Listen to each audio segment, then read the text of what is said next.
Hey there, hi there, ho there, it's Wispipedia. And okay, in all seriousness, just a heads up, I'm a Sunbreak fan already. I freaking love it. I want you to understand my own personal bias before we get super far into this video. I've been a fan of Monster Hunter since 4 and 4U on the 3DS. Understanding that frame of reference is pretty important. Cool? Cool. So, the question is, do you buy Monster Hunter Rise Sunbreak? Well, to answer that, I feel like I need to know a little bit more about you.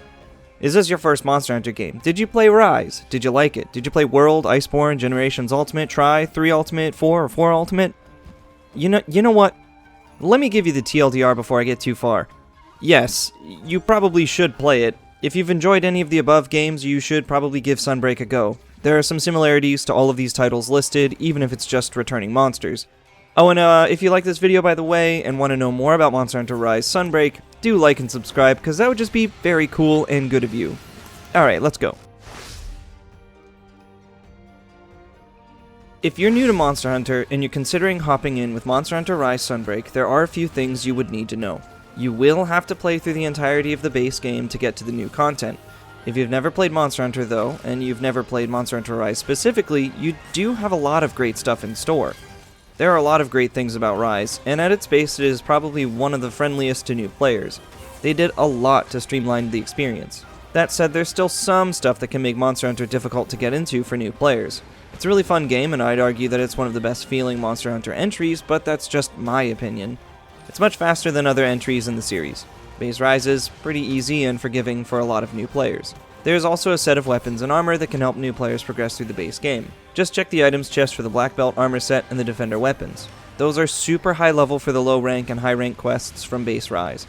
Do keep in mind though that if you use those weapons, it gives a weird feel for how the game flows.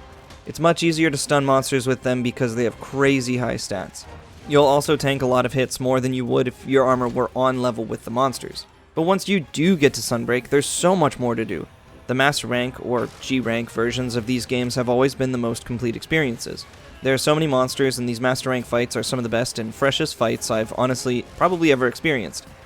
Overall, I'd say that playing through Rise and Sunbreak is probably the greatest introduction to Monster Hunter yet, and if you've never played any of the other games, you can always go back and experience some of the classic games too. If you played Rise and enjoyed it, yes, you absolutely should play Sunbreak. You probably already are. Sunbreak basically takes all of the fun stuff from Rise and dials it to 11. It also strengthens a lot of the weaker parts of Rise as well. For me, the weakest part of Rise was the lack of endgame. I haven't quite reached it yet, but there is an endgame in Sunbreak. Special extra stuff you can do after you've completed the story. To me, that's such great news. I really felt like there wasn't much to do after defeating All Mother Narwa in base Rise. I loved the game, but didn't feel a need to keep playing since there wasn't much to do after that. This expansion, however, fixes that. There's an endgame. There are a litany of extra quests. I feel like every time you defeat a monster, you unlock 2 or 3 multi-monster hunt-a-thon quests. It's really nice to have so much to do, and the fights are all so much improved over the base game. Monsters are much faster, they're super aggressive, and they do much more to keep up with the hunters. And the new and returning monsters are all great additions to the roster. As someone who started with 4 and 4U, it's really cool to have the Megalas back in the game. It's great to fight Seregios again. And each of the 3 lords have so much personality in their fights that they all feel distinct and extremely special. The fights themselves are distinct, and each monster holds its own weight and gravitas in-game. There's not a terrible or boring fight. And then there's the new switch skills, and the switch skill swap.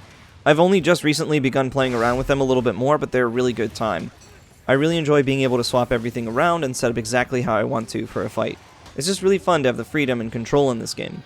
That's one of the things I enjoy more than anything else. There's a lot of great stuff, and I haven't even gotten to the final boss yet, which I've also heard is great. No spoilers here though. They've also added subspecies of many of the monsters from base Rise. Each one feels pretty fun and unique from their base versions. I have really enjoyed them all so far. They all have more personality and character from their base iterations, and they all have unique armor and weapon trees as opposed to being part of the same weapon trees. I'm a huge fan of how they've incorporated these so far. If you didn't like Rise, I'd recommend checking out some more videos and seeing if this is up your alley. The difficulty curve has certainly increased. It's much more difficult than Rise, and I definitely feel more motivated to farm for armor sets and weapons more than I did in base Rise. We will get into that a bit more later, but I do feel like they took the good and bad from base Rise and distilled everything into something that is a much, much stronger entry in the Monster Hunter franchise. If you liked Iceborne, I definitely recommend checking out Sunbreak. Rise took a lot of the great quality of life changes from World and also some of the fun of classic Monster Hunter games. Sunbreak is a more refined version of Rise. But there's also a lot of through lines from World and Iceborne to Sunbreak as well. I mean, there are monsters that were introduced from World that were added to Rise like Tobi-Kadachi, Anjanath, and Puke, which is great.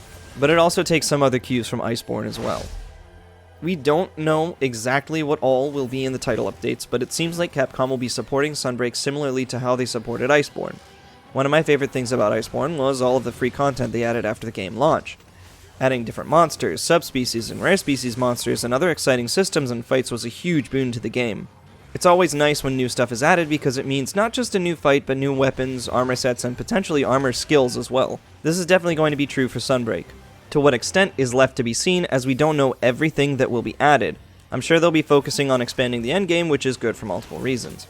But it really seems like Capcom will be putting more support to Sunbreak than they did for Rise. And to me, that's huge. Otherwise, many of the systems and updates that were introduced in World have made their way to Rise, like the radio menu, auto-crafting, and other great quality of life updates. It feels really good to play, and Sunbreak just refines that feeling. It feels like a great combination of the difficulty of classic Monster Hunter and the more modern feel of the last couple Monster Hunter games. Speaking of classic Monster Hunter, if you liked playing Generations Ultimate, especially if you liked fighting Astalos, Mizutsune, Seregio, Score Magala, and Shigaru Magala, I definitely think you'll like to see how those fights have been updated for Sunbreak. In Rise, the player has so many more options for mobility and engagement, and the fights have been updated and sped up to match that. And in Sunbreak, they've been pushed to be even faster and way more fun. Each of those fights feel unique and exciting. To me, they're each the best versions of their fights so far. I have really enjoyed fighting all of the returning monsters. And yes, there are a lot of returning monsters here, but the other draw is the new monsters as well. I've already spoken about it, but they all have great fights as well. But one of the best things that I've seen so far that is similar to Generations Ultimate is that basically all of the weapons and armor of monsters from Master Rank 4 onward are viable for endgame sets. The balance in this game is amazing, and almost any of these pieces of gear can be used for endgame sets. I'm sure that eventually a clear, quote, best weapon will arise, but so far it seems that you could build into making almost anything strong for late game and endgame content. It's really nice to have so many options, and it feels pretty similar to Generations Ultimate for that reason. GU had weapon trees that went into late and endgame, and this definitely feels similar to that. Sunbreak seems to take some inspiration from GU, and I hope that the title updates lean a little bit into something like the Deviant Species as well. It would be great to see more inspiration from GU, but if you really enjoyed that game, I do think you should check out Sunbreak. And if you didn't like GU, I'm not sure what to tell you. First of all, what is wrong? I mean, what didn't you like about the game? If classic Monster Hunter movement and combat isn't for you, I would definitely recommend checking out the Sunbreak demo and seeing if the new flow of combat is more up your alley. It is definitely faster than classic Monster Hunter, including Generations Ultimate. The weapons have all been given some great new options, and some of the new switch skills are even sort of condensed versions of the hunting styles from Generations Ultimate. Overall, I really like Sunbreak. If you've enjoyed previous Monster Hunter entries, just remember that this is a Master Rank expansion, so it will be a much more complete experience than a base game. It's a lot of fun. I'm a fan and I think you should check it out. But maybe here's one last big question. Okay, if you have one platform and not the other, obviously play it on that one. There are certainly benefits to both. If you really enjoy being able to play Monster Hunter on the go while being able to transition to playing on TV, definitely play on the Switch. You can play Sunbreak on handheld if you buy a Steam Deck, but those are much harder to come by than Switches are. That said, the game certainly plays better on a good PC. I've been playing on both, and it feels great at 60 plus frames. The higher resolution textures and everything also help make the game feel much cleaner. It definitely feels better on PC in that it looks nicer. But Monster Hunter is so much more fun if you can play it with friends. As such, I think the best answer is to play it where you can play with buddies. And or find some folks to chill and hunt with if you can. It's really nice to be able to just hang out, hunt some monsters, and talk with friends. I'd highly recommend that. So yeah, I like Sunbreak. I'll do a full review of it later once I've actually finished the story and gotten into the endgame. But for now, I'm really enjoying my time. It's definitely worth it to at least check out the demo and see if you enjoy the flow of combat in the game overall. It's a lot of fun, and I personally think it's worth your time. Hey, thanks for watching this video. I hope you enjoyed it. My name's Wispedia, but you can call me Wisp. Do the usual YouTube things, like and sub, and follow me on the other socials linked below. You can catch me streaming on Twitch as well.